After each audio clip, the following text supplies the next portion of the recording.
Next up on Coast to Coast, we're going to talk about subtle energy and what it does, crossing over, universal laws. You name it, we've got it next on Coast to Coast AM. And welcome back. Rich Walston with us, of course, author of Subtle Energy and the World We Experience. Rich had 25 years in the Christian church before seeing that he wanted to expand his spiritual growth beyond Western traditions and discovered some ways to improve those psychic abilities, confidence by tapping into subtle energies, which we're going to talk about tonight. He's a clairvoyant energy worker and healer. You've got special gifts there, Rich. Welcome to Coast to Coast. Well, great to be here, George. Thank you very much. Subtle energy.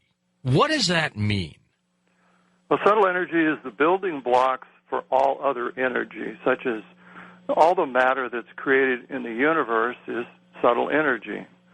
So our atoms, DNA, and even our thought processes and our body is composed from subtle energy.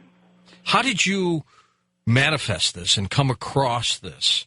25 years in the Christian church doing what you did, and all of a sudden you wanted to change a little bit. Not a knock at the Christian church by any means, but how did you change? Well, I had some phenomenal experiences in the Christian movement because I had the gift of healing. I could lay hands on people and they'd be healed, and I could see other things in other dimensions, which people would call maybe angels or demons and all this kind of stuff. Yeah. And I was really perplexed over what it was about. I wanted to know how it works and why it works, and the whole phenomena of why it works sometimes and why it doesn't work other times just really got me confused. So I started learning about subtle energy from several people, and then with the gifts that I have, I was able to start seeing things and understanding things, like what are angels and how does energy work for healing. And it's been a growing process over the years now, and it's developed. I keep developing more insight as I work with it. That's amazing, and I've always believed that there was something to all of this, Rich. Did it come naturally for you? Well, I was born with these abilities, but I never really was able to develop them until after I departed from the religious understanding part of it and shifted more into understanding subtle energy. Because I have the ability to see vortexes of energy and how they work, and I was starting to gain understanding by the help of some other people, and now I have a fairly good understanding of how everything works. I don't understand everything, but I can probably explain it in simple terms, and we're going to have some fun with it tonight if you want. Sure. I'm always in for some fun, Rich. Did you bring your spoons to work tonight? I can get some. You're doing a little Uri Geller on us? Yeah, we're going to have an audience participation in a few minutes. All right, well, let's give everybody a little heads up. What do you want them to get? Get a couple spoons out of your kitchen drawer, like soup spoons, something that fits in the palms of your hands. And let me explain just a little bit more about energy. Sure. So that people understand kind of an idea of what we're doing here. We'll do the spoon bending next hour. Okay. And give me an idea. How long will it take you to talk people through it? Oh, this is going to be really quick. Okay. All right. No, we're not bending spoons. We're going to use spoons to get rid of excessive energy. Okay. All right. Cool. Yeah. So basically, subtle energy is either passive or active. It's like you look out in the universe, you see all this black, and that's like passive energy. It's not really doing anything. It's kind of like unorganized matter. It still exists. Yeah. But then we have active energy, and it's expressed in either positive or negative polarity.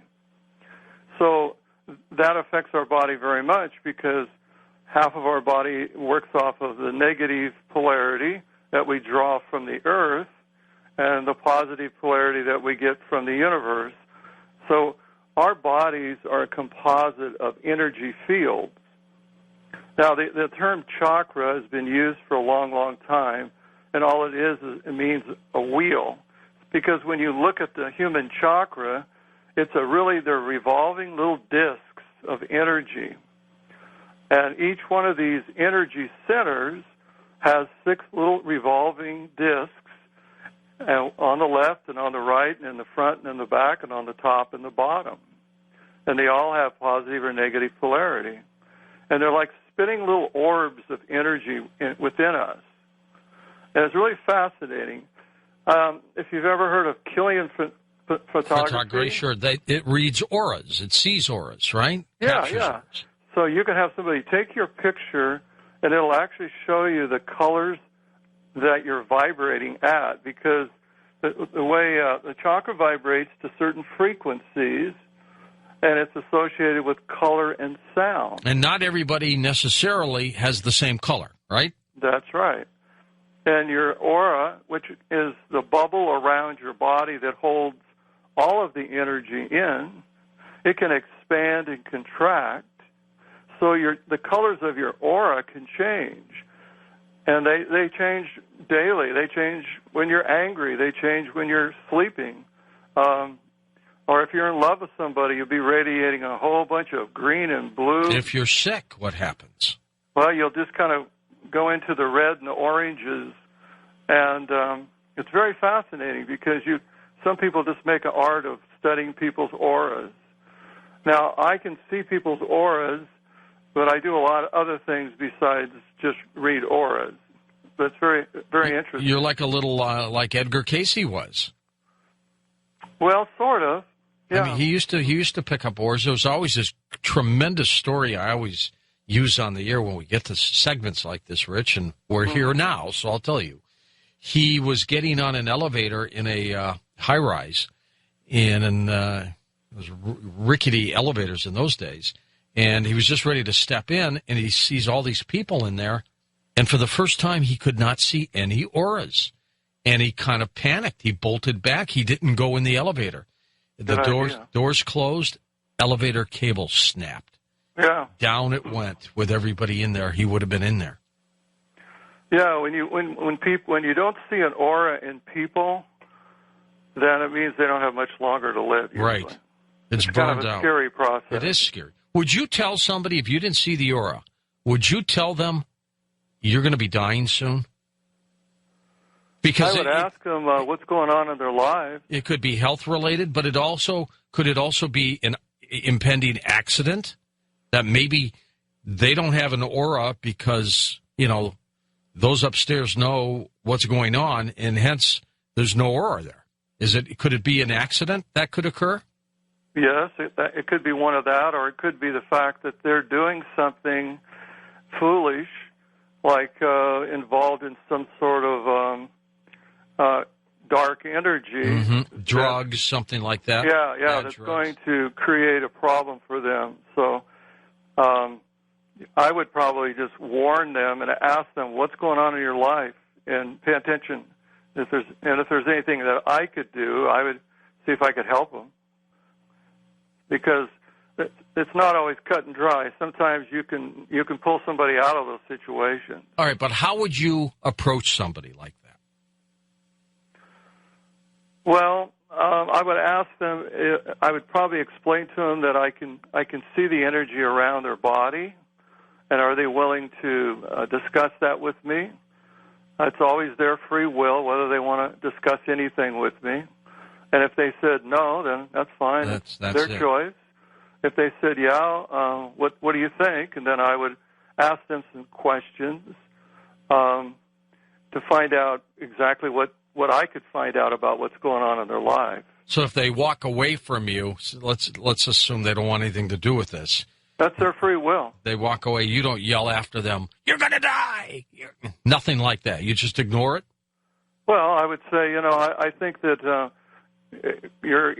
something's going to happen to you bad, but it's your choice whether you want to know about it or not. Do you know these people? No. Okay. So how many of them, though? I mean, would you come up to somebody in a supermarket if you didn't see an aura around them and say something to them? Because they would probably run away from you. Wouldn't they? Yeah, well, I see a lot of dead people more than live people's auras. Yeah. I cross souls over, and I have spirits coming to me all the time. And my wife was in the hospital recently. It was late at night, and I'm walking down the hall, and these apparitions appear before me, and these spirits come out and ask me if I can assist them. And it's so it's kind of they're easier to work with than the live people. Yeah, they sure are. I mean, I really, if I didn't know you and you came up to me, some stranger, and said, I don't see an aura around you, and I think you're going to be dying soon. Hey, you, time to call security. Get him out of here. But if I knew you and I went to you for help, I'd be more apt to understand and accept what you were telling me. Well, I might pull out a book out of my briefcase and give it to him. To kind of ask temper him to go home and read it, and then give him my phone number. Yeah, something like that. Tell me more about the souls of the dead that cross over. Well, there's just a tremendous amount of souls that don't cross over. I don't know if people understand what that means. Tell us. Okay. First of all, to break the paradigm of thinking about souls, let me explain to you what a soul is. Okay. It's really the consciousness of man that lives on when he dies. And the consciousness means it's the ability to hold memory in form. Now, we have two souls. This is what's really mind-boggling to most people. Because of religious teaching, they think we only have one soul. But we really have two. We have a higher consciousness that connects into our spiritual aspect of who we are. And when we die, that consciousness rises into a higher dimension. And I can explain a little bit more about dimensions in a minute. Our lower consciousness is the part that holds the body in form, and it's connected to the energy of the earth. It's connected to our DNA. It's connected to the family flows from generation and generations.